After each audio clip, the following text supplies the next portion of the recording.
Your static ads literally have seconds to grab your audience's attention, and if your visual hierarchy is wrong, then you're losing this battle.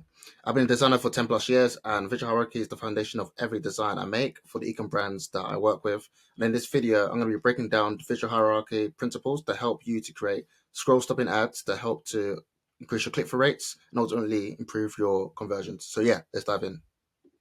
So this graphic over here is a good example of what visual hierarchy is and what it does. So, whoops, we just go over here and we'll start to read this. You will read this first, and then you will read this next line. You probably read this before the paragraph. You will go back to read this body copy if you want to. I won't read the rest of it, but you get my point. And then at some point, you may come back to read this line, or maybe not. So basically, this graphic over here shows you how visual hierarchy works, because if you were to just look at this, it basically just tells you what you're going to be reading next, and it kind of guides your eye already without even you thinking about it. Your brain already knows how to process it, and it does it through some different components, which I'm going to be breaking down right now. So before I do that, I want to just talk about what visual hierarchy is. So long story short, visual hierarchy is basically attention. So basically drawing your attention to then conveying a message, then making you take action. So over here, I've got some, I guess, a more expanded version of it. So it helps to guide your viewers' eyes through your design to ensure that the most important elements receive appropriate attention and making information on your ad easy to understand. It ranks the elements on your ad, such as your texture, visuals, your actions, etc., based on their importance to make sure that your viewers quickly grasp your main message. And your audience scroll very fast on the feeds. Obviously, trying to get to the next doping hit with the next reel or their friends' posts. So you get less than a second to hook them in. So your visual hierarchy is off. So if it's off, they're going to miss the main message completely and get confused and just scroll past. So this is why visual hierarchy is important. If you want to try to communicate your message as effectively and quickly as possible, this is a component and a fundamental that you need to get right 100%. So the first component of visual hierarchy, or the first lever to pull, is size. I've got some examples here, which I'll go through in a second. So with size, the bigger something is, the faster it's seen. It's pretty straightforward, and it just helps to immediately communicate the importance of a specific element on your ad. And again, in a scroll-heavy feed, the larger element becomes your hook, and the brain processes large objects first. And this is something that's been built in. It's like a visual processing bias that's been built in for us for years on years. And basically, large text and imagery basically helps to reduce cognitive load, making it easier for your brain to actually digest and understand an ad. So I've got some free examples over here, which I thought were good examples. Obviously, I think for most ads, size is probably the biggest lever that people tend to use. But for this one, for hers, we go over here, 9 out of 10. So this immediately draws the attention. So it's because it kind of calls out a stat, and people do like stats. People find it interesting. So 9 out of 10, and it kind of draws your attention down to this next paragraph because it's the next biggest text. It says are likely to continue with their hair loss treatment through hers. So this ad does a good job of using size to draw your attention, help to communicate the message, and hopefully drive action. And then this one over here by Methylene Blue is a good example of it. Again, 3x is very big, very eye catching, definitely draws your attention. So you'll see 3x, and then it will kind of make you want to continue reading more. It says more effective than coffee without the crashes. So it does a good job of just guiding your eyes to kind of read the rest of it, and you actually pay attention. It's just all the same size. You probably wouldn't be as effective. You probably just see it. You probably wouldn't read it in the right, I guess, not the right order, but you wouldn't take it in, and it wouldn't be as impactful as it would be if you actually make this big, bold, compelling statement with the 3x. It kind of also gives you more credibility. And then this one over here by Lima, it's kind of I think it's like a in-home telling device. I'm not too sure. Can't remember. I'm pretty sure it is. But in this case, instead of the text being the biggest element, it's actually the product render. That draws your attention, and then it actually guides the eye down to see this over here. So most people will not, when they look at this ad, they will not look at this straight away. They'll actually look at this, and they'll be like, "Oh, this is interesting," and then they'll kind of be drawn down here that says that wedding glow starts today. So yeah, again, it helps to communicate the message. So yeah, draw attention, communicate message, and get some take action if it's relevant to them. Also, call to action for ads will be on the actual Facebook ad itself. Some people again add the call to action to the actual ad, but yeah. But yeah, next one is weight. So weight is kind of similar to size, but it's basically mainly to do with the boldness of the text on your ads. Heavier fonts draw more attention and signal importance, and bold can equal urgency, dominance, and action. And it basically helps to activate focus and trigger interest. And this also mimics the way we speak, or I guess, spoken emphasis, just how we say things louder to give emphasis. We also can use boldness to show emphasis. And I've got some examples over here. So this one about heights. In his headline over here, still feel like you is in bold. So it's a desire. That's, I guess, the most important thing in the headline is in bold. And since, even though this is the biggest element, I'd say, well, this is boldness, right? But even though this is like the, I guess, the boldest or biggest element, the reason why this draws attention is because it's against a kind of like a clean, neutral background, which we'll go to in a second as to why that actually draws attention. But by having that there, it just draws your attention straight to that point over there and makes you want to just read down and kind of go to this video over here. So that's a very good job of it. Then we've got this one over here. Again, headline over there is bold and big, but mainly bold. So male 19 with acne. So this calls out directly who this ad is for a testimonial. And then again, it has a testimonial over here in a regular font size. And if this is all the same like bonus, it just wouldn't be as effective because you wouldn't be able to look at this. This wouldn't stand alone as impactful, just be like one long review and people would see it, but it wouldn't really feel as if it relates to them. But if by having the male 19 with acne calls out the specific avatar of this brand, and people who are scrolling and see this and resonate with this will definitely stop the scroll, look at that, and they're more likely to read the rest of this message. So very good example of that. And this one over here, finally, better blood flow equals longer life. So the only part of this headline which is bold is the longer life, and it's also big as well. And the better blood flow is in a different font, and it's a lot like thinner. And the reason why this works is because people may see a headline that says better blood flow, which is obviously a benefit. It obviously is something that people probably it's good for you, right? But people don't really know what it equals to on how that actually like what's in it for them. And just by saying longer life, people who actually are conscious about the health, that actually want to extend their life, etc., etc. Just something like that, you put them straight into their face what they actually care about. Like they may not care a lot about better blood flow. They probably do, but they don't know why it's important. So just by saying and putting that in bold, it actually draws their attention straight away and gets them to read the rest of the headline. And then it makes them more likely to actually read out these call outs, which helps to back up the point of how this supports better blood flow and yes, longer life. And I just got a tip over here. So bold alone helps, of course, but having bold and big is what really grabs attention. So these examples over here, this is obviously bold, but it's also big. And this one over here. So yeah, if you want to make the most like impactful impact, that I want to say it, the most impact, definitely put that. Make sure that your headlines for the parts of the headlines you want to put emphasis on, make it big and make it bold. Just to kind of give you the best chances.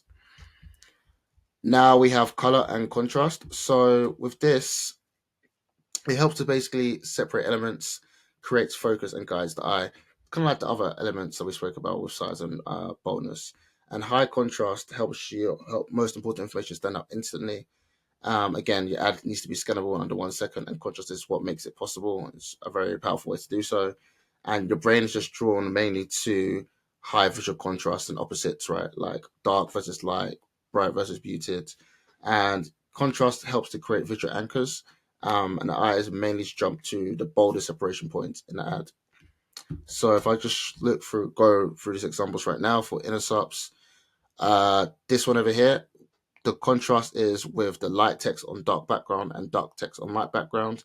And immediately for me, my eyes get drawn to the top half of the ad with the bloated headline, which is a big part of it. So it's a very good example of combining different elements of visual hierarchy in one. So this has got contrast, a dark color against a light background. It's big and it's bold.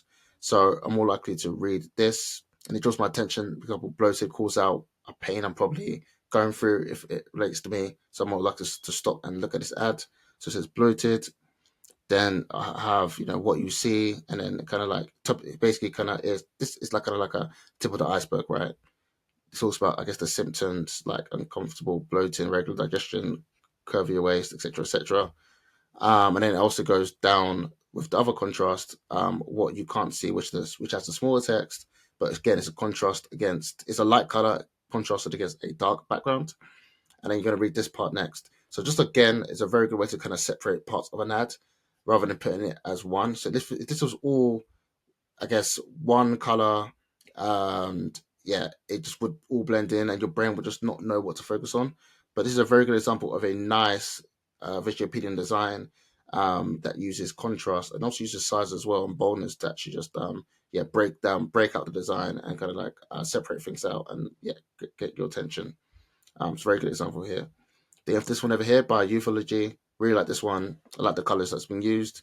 So it uses neon green to stand out, and it uses it only in parts of the headlines which I guess would probably draw the most attention or would make the most sense for this audience. So TRT Child's Play. It basically just says straight away TRT is Child's Play. So basically um, positions itself already as a alternative or superior alternative to TRT, and people who are probably looking for TRT solutions or probably have symptoms to do with low testosterone and see this ad, they know it's going to be directly targeted towards them, so they're more likely to stop scrolling. It makes them want to read the rest of this headline. So this makes TRT look like child's play, makes them curious. Then we have the subheadline over here, which again has neon green in some of the parts over here. So most advanced biotech, which is of course at the USP of this product. And again, men's health. So yeah, it's a very good example of kind of like drawing attention to the most important elements, stopping the scroll as well because it's got very bright, bold colors in this way. And yeah, if this was all white, for example, or this was all green, it wouldn't have as much impact as you know making sure some of the colors are in a certain way, like bolder. And then we have this one over here by Fifth Ray, which I actually designed myself. It's one of my clients. And again, we've got a very bright yellow background against, I guess, this headline over here, which is pink, which also just makes it a key focal point because it's the only pink element in the ad. Also, apart from the packaging over here is purple and yellow, I guess. But this just draws immediate attention to this part. Again, it's big, but also this overall headline is big as well. But just by having this in pink as well draws attention, and it's heal the gut, which is something again is the most important part of the headline that people probably care about, which is just healing the gut. Quick tip over here: if your ad still makes sense and has clear hierarchy, if you make it black and white, then your contrast is solid. So I think I have an example. I might just drop in. Actually, I don't have it right now. But basically, what you want to do is, if you want to make sure that contrast is actually working, get your ad, maybe put it in Figma, and then change the saturation all the way down. Saturation, right? Saturation that all the way down. And if you see that it's still, you can focus on the same elements that you would focus on if it's in color, then you've got a good job at creating visual hierarchy. And then the final one is white space. So for white space, it's basically, people sometimes call it negative space, but it's basically the empty area around the element. And I think this is a component people really sleep on. It's really important. People sometimes make ads which are all just put together, but white space is a good way to kind of give your ad breathing room and make the ad just feel clearer. And it overall helps to improve focus and readability and give the eye space to pause between key points. And it also just makes important elements feel more important just by isolating them simply. The brain hates clutter and skips over ads that feel too busy or dense. And when you use white space intentionally, the eye is drawn to the things that don't have things surrounded by it by noise, rather than things which have a lot of things surrounded it. So, for examples over here, this is a very good example of white space being used. So the headline is its own like separate entity in a way compared to the visual and this offer badge over here. If this was all combined together, your brain would be a bit confused to know what to focus on. Even though this is big and bold, your brain would still it would still take a bit more energy compared to like if it separates like that. And you want to make it super easy for your audience to be able to look at your ad and not like want to scroll past it. You want to make it easy for them to just look at it and make them feel at peace and at ease. So it's a very good way of doing that. Obviously, it's got a lot of space over here, and it made it big over here, and it's just very clean ad. And they have this one for Ray. Again, the headline is separated out from the product render and the callouts, which shows the importance of this headline over here. Of course, this is big and bold in terms of this part over here, but just by adding that white space over there, it just kind of makes the ad kind of just, yeah, it makes it easier to digest and gives it some breathing room that's needed to actually take in information as quickly as possible. And then this one over here, pretty much the same example, some white space over there. Probably it's a bit exaggerated in terms of the white space, but just an example of white space. And when you want to create white space, another tip is that you want to make sure that your headline, your visual, and your call to action are separated by clear margins, because these are, it kind of just makes sure that these are, it shows that these are separate entities which are important, and you want to make sure that people are reading it one at a time rather than all together, so that the main message can actually be communicated as clearly as possible. And then finally is visual flow. So you may have seen this F and Z flow diagram before, but I'll go into it. But flow basically is just directing the viewer's eyes from one element to the next. You can have great sizing, great color, boldness, spacing, etc. But if your eye doesn't move in the right order, it all completely falls apart. And visual flow is basically that invisible glue that connects your layout together in your ads. And people read in patterns and not randomly, especially in the Western cultures. We're used to reading, for example, books from left to right, and the Z patterns and F patterns are basically an example of that. And it's mainly used by people. We mainly do this when scanning visual layouts, whether it's websites, books, ads, for example. Like you probably realize yourself doing it. For example, this F1 here is one. It's like left to right, down, left to right, down. Or the Z1, 1, 2, 3, 4. So left, right, down, and then right again. So it's pretty much the same type of pattern, just left to right, and then going down whilst doing it. I've got some examples of how, yeah, like we probably read these ads. So if I just get this pen over here, for example, for this one from Hims, we could, for example, read it like this. So it would be like left, left to right, and then down, and then there. So we read like basically like the headline, and then this element over here, go all the way there, all the way down to the logo, then all the way down to the visual. And then we've got this one over here, whereby we read the headline, then we read the call outs, and then the reviews, and then visual, and then all the way down here. So the Z doesn't have to be like a perfect Z. It's just basically the way our eyes kind of like go from left to right down. Then we have this one over here. So turn your cat sweet. So it'll be like from left to right, down, and we'll probably look at this box first, and then we look at the other stuff on the right there, and then obviously it might go down there. So it could be like, for example, if I just do undo, it could be that down there. But it doesn't necessarily have to be perfect, but it just shows you how your eyes go from left to right. So overall, it just shows that when you're making your when you're focusing on visual hierarchy and placing elements on your ads, you want to make sure that maybe that, for example, your biggest element is on the top of the page, or your boldest element, or basically the thing that you want to put the most emphasis on by using size or contrast or boldness. You want to put it at the top of the page rather than the bottom, because people like to read from top to bottom, left to right. So something to think about. And just a tip over here as well. So before, headline, product, call to action is the main flow you want to do.